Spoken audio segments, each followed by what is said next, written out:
Olá pessoal, voltando então, como falei com vocês no vídeo anterior, nós começamos a tratar acerca do tema de dissídio coletivo. Vimos as espécies de dissídio coletivo para agora nós analisarmos a parte processual. O dissídio coletivo, na parte processual, inicia na CLT no artigo 856, que vai dizer que o início do dissídio coletivo pode ser através de petição inicial escrita, dirigido ao presidente do tribunal. Inclusive, nos casos de greve, deverá ser proposta pelo Ministério Público do Trabalho. Tá? Ou ainda, ex officio, pelo próprio tribunal. Aqui se discute, em razão da inércia da jurisdição, se o presidente do tribunal teria essa legitimidade. Essa petição inicial é interessante porque ela, além dos requisitos normais da petição inicial, ela tem cláusulas. Ela é chamada clausulada. Aquelas cláusulas que serão objeto de análise de viabilidade econômica ou de forma originária daquele dissídio coletivo. Então, é toda clausulada a petição inicial.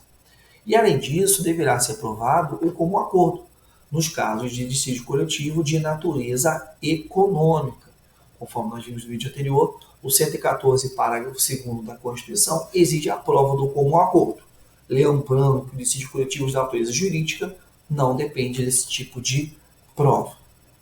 Temos ainda que proposta a ação de dissídio coletivo, recebida e protocolada nessa representação, o presidente do tribunal vai designar a audiência de conciliação. Aqui já temos que fixar a questão da competência. Se o dissídio coletivo for atinente à jurisdição de um tribunal regional, será o tribunal regional que irá julgar. Aqui no Rio de Janeiro, onde eu estou, RT1, quem julga é a chamada SEDIC, que é a seção de dissídio coletivo.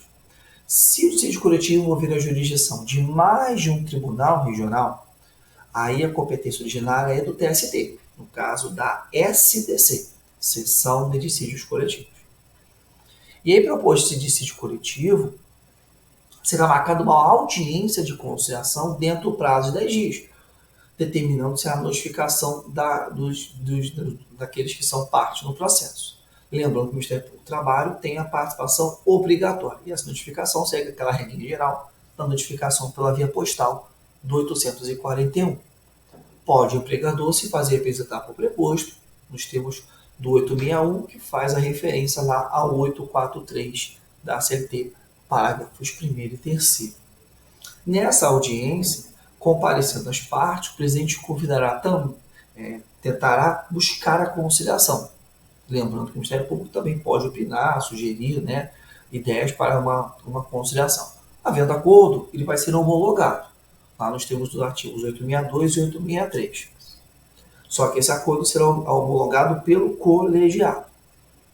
Não havendo acordo, ou em caso de não comparecimento, 1864, o processo vai ser submetido a julgamento, depois realizadas as diligências necessárias e ouvido o Ministério Público do Trabalho, que vai apresentar um parecer, uma opinião, nos termos do 864. É possível ainda que o presidente do tribunal delegue à autoridade local a possibilidade de realização de atos processuais. Por exemplo, vamos colocar aqui uma situação de dissídio coletivo de uma determinada, eu vendo uma categoria de uma determinada cidade do Rio de Janeiro. Então, pode o presidente delegar para o magistrado daquela localidade a possibilidade dele realizar atividades processuais desse dissídio coletivo. Até mesmo uma audiência de conciliação. Uma segunda audiência de conciliação, por exemplo. Não há nenhum óbice a isso. Tá? E que é o que diz o artigo 866. Da decisão, as partes serão notificadas pela via postal, bem como através de publicação no Jornal Oficial, que é o que diz o artigo 867. Importante a questão da vigência da sentença normativa. A sentença normativa tem prazo de vigência de 4 anos. Só que essa sentença normativa, ela pode ser fixada em prazo menor, ou seja, ela pode ter vigência de até 4 anos, mas nos tribunais fixam vigência de 1 a 2 anos a ela, é mais comum de ser feito. Só que interessante aqui é a questão da vigência dela. Como assim? Diz o artigo 867, parágrafo único, alíneas A e B, que Se o dissídio coletivo for proposto, tá, nos termos do prazo do 616, parágrafo 3º, que é o famoso prazo de 60 dias, a vigência desse dissídio coletivo, da sentença desse dissídio coletivo, ela é imediata. Por quê? Para evitar a chamada anomia social, ou seja, evitar a existência de um período que não haja norma coletiva em vigor. Então, tinha uma norma coletiva que estava vigorando, ela vai terminar de vigorar. Tendo em vista a ausência de negociação coletiva, foi proposto dissídio coletivo. Sair da sentença normativa, ela vai tentar vigorar cobrindo esse período de vácuo, de lacuna. E isso nos termos do artigo 867, parágrafo único, a linha B. Se for ajuizado o dissídio coletivo após o prazo dos 60 dias do 616, parágrafo 3º, aí ele só vai começar a vigorar a partir da data de publicação. Ou quando não existir acordo ou convenção coletiva, a sentença normativa em vigor, da data do ajuizamento. 1867, parágrafo único, a linha A.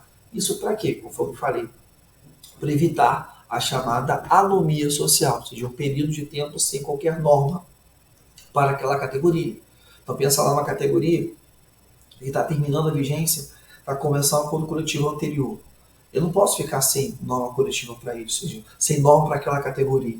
Então, eu vou propor dissídio coletivo e, obedecendo o prazo de 60 dias do 616, parágrafo 3º, eu vou tentar de imediato ter lá a vigência dessa sentença normativa para evitar esse buraco, né, esse vazio de regras.